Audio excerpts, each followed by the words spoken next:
ሲዳማ ውስጥ ጥያቄውም ገፍቶ ሄደ ያለቀለት ጉዳይ ስለሆነ ከዚህ በኋላ መሆን ያለበት ለሚያይ ለጤነኛ አእምሮ ግልጽ ነው ያለቀለት ጉዳይ ነው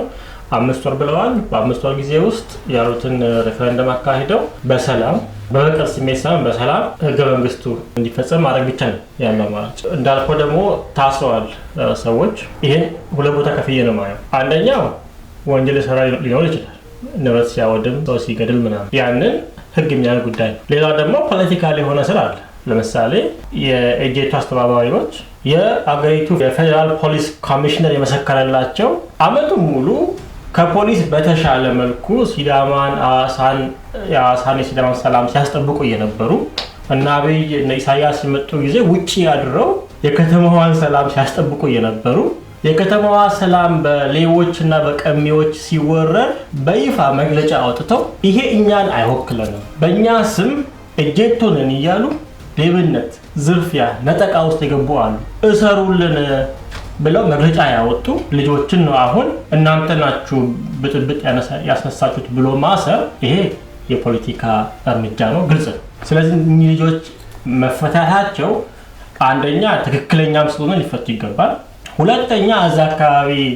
ዘላቂ ሰላም እንዲመጣም ከተፈለገ ከዚህ በኋላ ሌላ ዙር ችግር ውስጥ እንዳንገባ ከተፈለገም ሊፈቱ ይገባል ብዬ ነው ማሰበው ያለውን ሁኔታ ከነሱ በተሻለ መልኩ ሊያረጋጋ የሚችል ኃይል የለም ዘካሪ በዚህ ሰዓት ላይ ስለዚህ የፖለቲካ እስረኞች የኤጄቶ አስተባባሪዎች የኤስኤምኤን ስራ አስኪያጅ ምክትል ስራ አስኪያጅ ሁለት አስረዋል ኤስኤምኤን ገና ስራ ከጀመረ በተለይ ኢትዮጵያ ውስጥ የወራት ጊዜ ነው ቢሆን ልጆቹ እንዲማሰብ ተገቢ አይደለም ሙከራ ላይ ያለ ሚዲያ ነው እንደውም ይሄ ሚዲያ በመጠቀም ሰውን ሲያረጋጉ የነበሩ ልጆችን ነው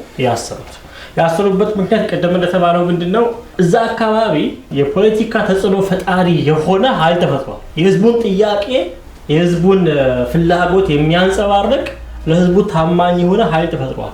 ይሄንን የማይወዱ ቂም የቋጠሩ ኢህአዴግ ውስጥም ከኢህአዴግ ውጭም አሉ በሲዳማ ላይ ጣት የሚቀስሩና ቂም ሲቋጥሩ የቆዩ ቀን ሲጠብቁ የነበሩ አሉ እቺን አጋጣሚ በመጠቀም ነው እኚህ ሰዎች እርምጃ እንዲወሰድባቸው ያደረጉት ይሄ ባክፋይር ማድረጉ አይቀርም የሲዳማ ህዝብ ልጆቹ እንደዚህ በግፍ ታስረው ዝም ብሎ ይኖራል ዝም ብሎ ያያል ማንንም ፌስቡክ ላይ የወጣ ስማቸውን ያነሳ ታማሚዎች ናቸው ምኖች ናቸው ጋር ሲፈረድ ዝም ብሎ ያያል ብሎ ማሰብ ጅልነት ፒው ጅልነት ነውና ይሄ እንዳልኩክ የሚፈታው የሆነው ሆኗል በመንግስትም በኩል የተሰራው ደባ እንዳለ ግልጽ ነው ያንን መድገም ግን የባሰ ችግር ስለሚከት ልጆቹ ሊፈቱ ይገባል በወንጀል የሚጠየቀው ንብረት ያወደመው ሊጠየቅ ይገባል ምንም ጥያቄ የለው ሌላ ሰው ብዙ ሰው ሞቷል የሞተው አብዛኛው ሁሉም በሚታመቀው ሲዳማ ይሄ ሚዲያዎች አይናገሩ ምንድነው የሚያደርጉት ንብረት ወድሟል ይላሉ የወደመው ንብረት የኛ ንብረት ነው የወንድሞቻችን ነው ይሄ በጣም የሚያሳዝናል ማንንም ያርገው ማንንም ይሄ የሚደገፍ ሐሳብ አይደለም ፖሊስ ይዞ ይቅጣቸው ብለን ያለውኛ ነገር ግን ስለ ንብረት እንዳወራ ስለሞቱት አያወሩም እነሱ ስለሞቱት ሲያወሩ እንደውም ስለ ንብረት ሲያወሩ የብሔር ስም ይጠቅሳሉ ያማና የጉራጌ ንብረት ወደመ ይላሉ ስለሟች ሲያወሩ ብሔር አይጠቅሱም ይሄ ማለት ማን ነው ዘረኛ ማን ነው ጠባብ እንዲህ ከሆነ ለኛ የሞተውም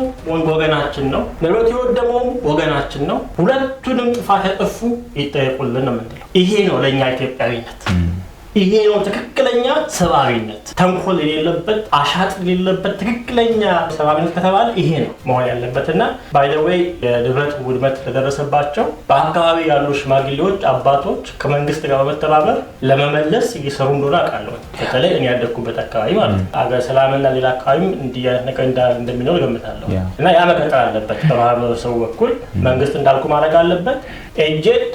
ሲዳማው ማድረግ አለበት በዚህ አሁን በተከሰተው ነገር መደናገጥ ሳይሆን መብቱን የጠየቀው ኃጢአት አልሰራም ምንም የሚያሳፍን ነገር አልሰራም አሁን የተደረገው ነገር የኤጄቶን አንገት ለማስደፋት የሲዳማን ከዚህ በኋላ ክልል እንኳን ቢያገኝ ከሆነ ከክልሉ በኋላ ተጽዕኖ ፈጣሪ እንዳይሆን ቀና ብሎ የማይሄድ ለማድረግ ነው የታሰበው እኔ ለሲዳማ ወጣት የምነግረው ሰላማዊ ሁን ህግ አክብር ወንድምህን አክብር አጠገብ ያለውን ብሔር ሳትለይ መብቱን አክብርለት ያንተ መብት እንዲከበር እስከፈለክ ያውንም አክብር ከዛ ባለፈ ግን ጥያቄ ፍትሃዊ ነው ህገ መንግስታዊ ነው የሚያሳፍር አንገት የሚያስደፋ ነገር የለም በእኩልነት ኢትዮጵያ ውስጥ ለመኖር ተክተ ስራ ነው ምለው ወደ ኋላ የሚያስብል ነገር የለም ለማለት ፈልጎ አመሰግናለሁ